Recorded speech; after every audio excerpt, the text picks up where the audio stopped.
Hello hi आदाब नमस्कार सम्मानित साथियों।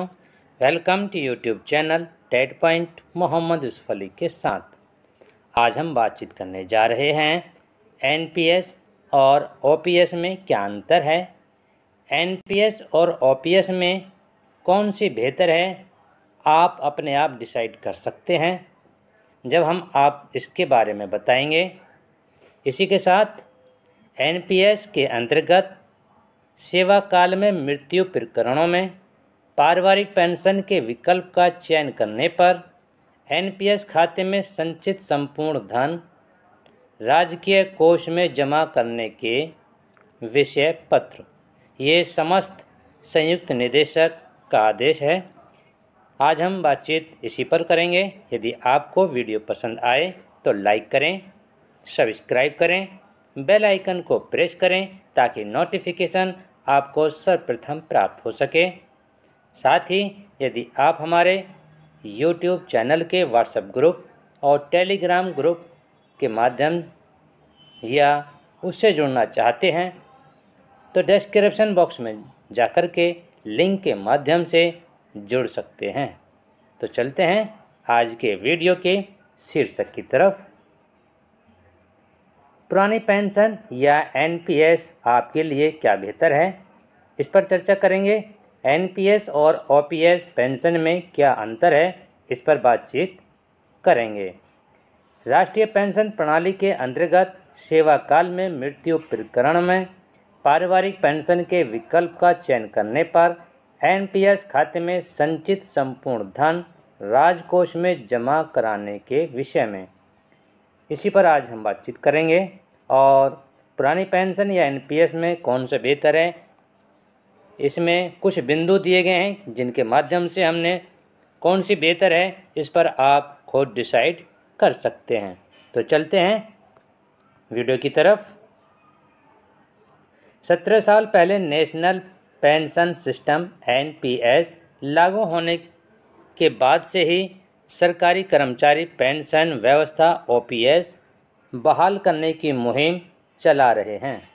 विरोध में लाखों कर्मचारियों ने अभी तक एनपीएस नहीं अपनाया, जिससे भविष्य में आर्थिक संकट पैदा हो सकता है। दोनों के नफ़ा नुकसान बताती प्रमोद तिवारी की रिपोर्ट।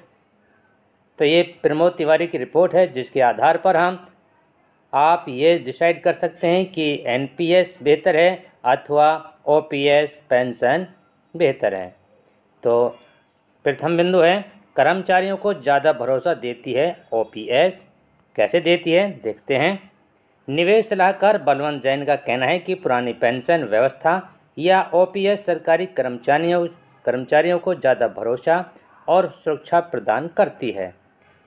इसमें सरकार की ओर से तय लाभ दिया जाता है। 1 जनवरी 2004 से एनपीएस लागू होने के पहले जब सरकारी कर्मचारी सेवानिवृत्त होता था तो उसके अंतिम वेतन की 50% राशि निश्चित तौर पर पेंशन के रूप में मिलती थी। इस पर कर्मचारी के सेवाकाल का कोई असर नहीं पड़ता था। इसके अलावा ओपीएस में हर साल महंगाई भत्ते के रूप में बढ़ोतरी के साथ नया वेतन आयोग लागू होने पर बड़ा इजाफा होता है। ओपीएस धारक की मौत होने पर उसकी पत्नी या अन्य आश्रित को पेंशन मिलती है।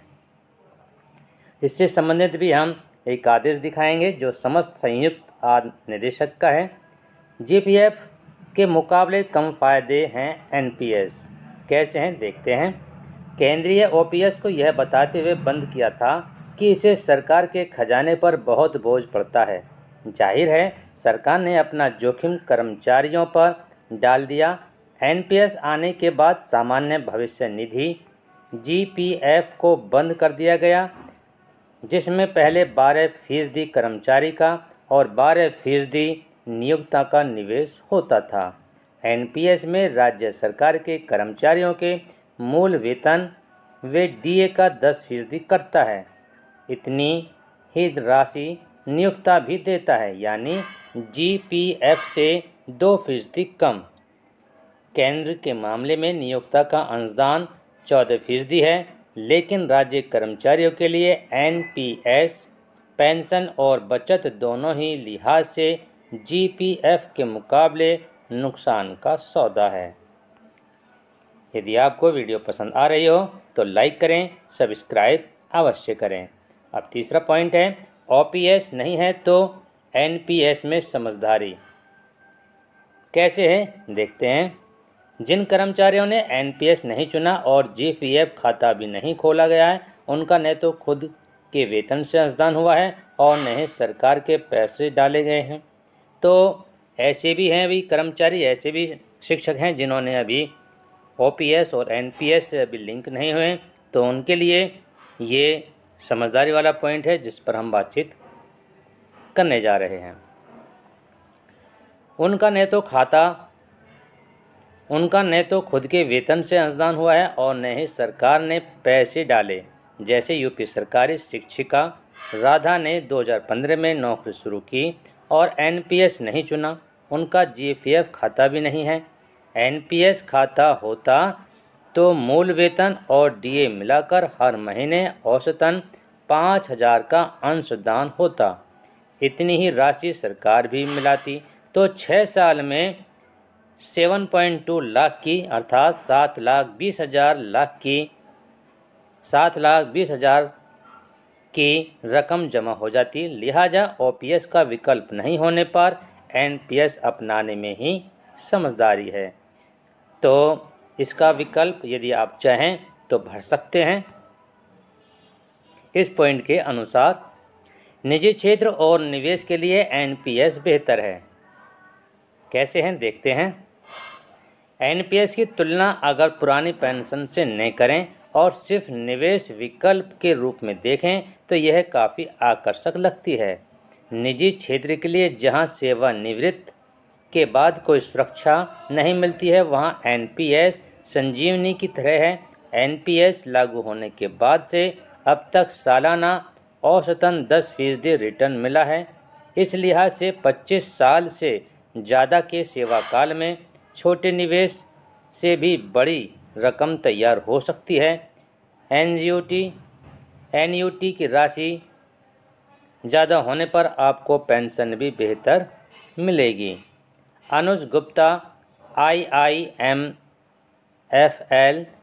सिक्योरिटीज़ की तरफ से है ये। और एनपीएस में एन्युटी व ब्याज पर निर्भर करेगी पेंशन। किस तरह करेगी, देखते हैं। एनपीएस का रिटर्न पूरी तरह बाजार के अधीन होता है, जहां जोखिम की पूरी संभावना है।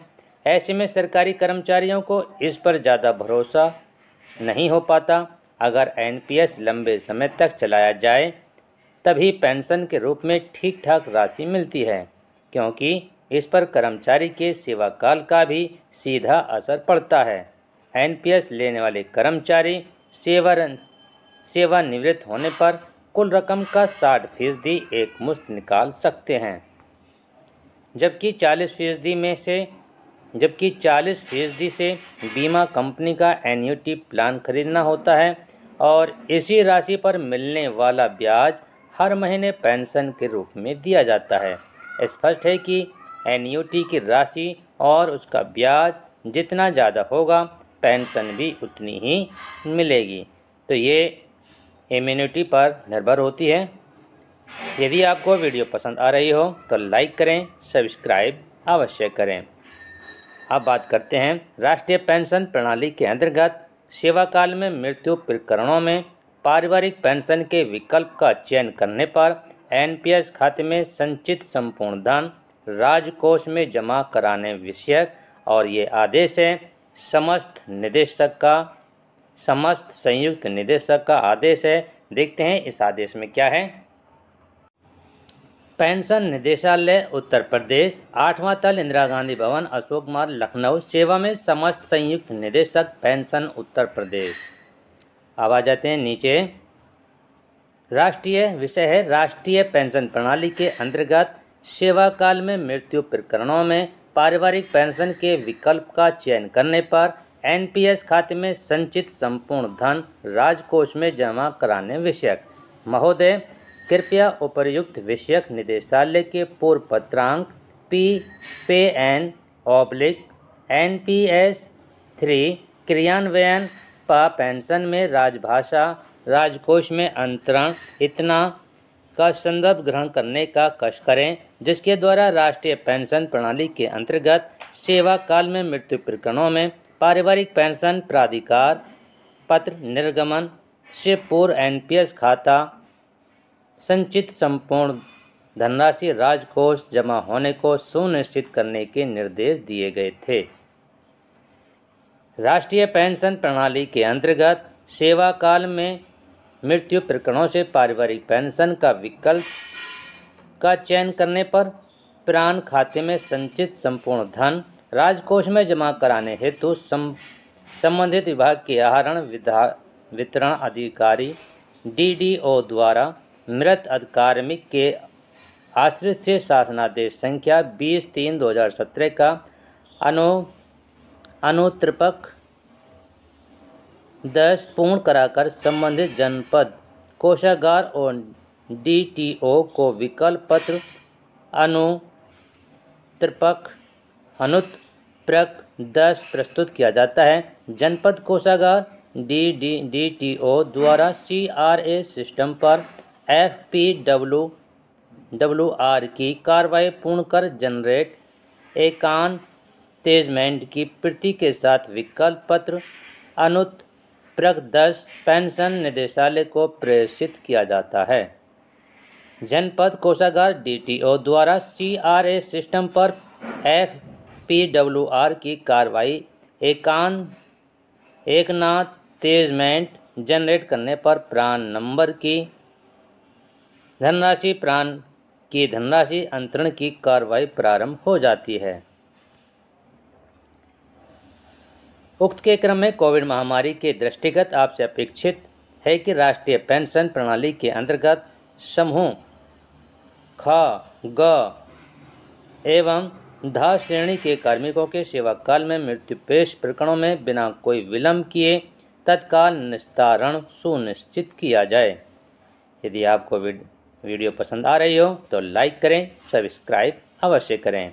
यह स्पष्ट रूप से निर्देशित करना है कि किसी भी प्रकरण में निर्देशालय से प्राण की धनराशि राजकोष में जमा विषयक आदेश की प्रतीक्षा न की जाए। और ये है भवदीय रंजन मिश्रा, निदेशक, 18/6/2021 का ये आदेश है। इस प्रकार से आप खुद डिसाइड कर सकते हैं कि एनपीएस बेहतर है या ओपीएस है, और ओपीएस अगर नहीं होती तो एनपीएस में क्या बेहतर होता, तो यह आप खुद समझदारी से डिसाइड कर सकते हैं। यदि आपको वीडियो पसंद आई हो तो धन्यवाद, और लाइक करें, सब्सक्राइब करें।